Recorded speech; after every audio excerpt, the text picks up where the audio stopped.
start getting there. And you'll also start going through the hearing process as well. So by the time it's done, it's curated. Now it's going to wait overnight, and then do one more baking I'm watching your process time chart there. Yes. So this is Mr. Mark Summers, our faculty advisor as well for this project. He's been a huge help to us as well. So Mr. Summers, thank you. Thank you, man. Thank you, sir. Gotta plug the boss. Yes, exactly.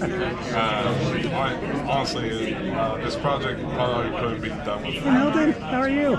He's the one who got us on the team.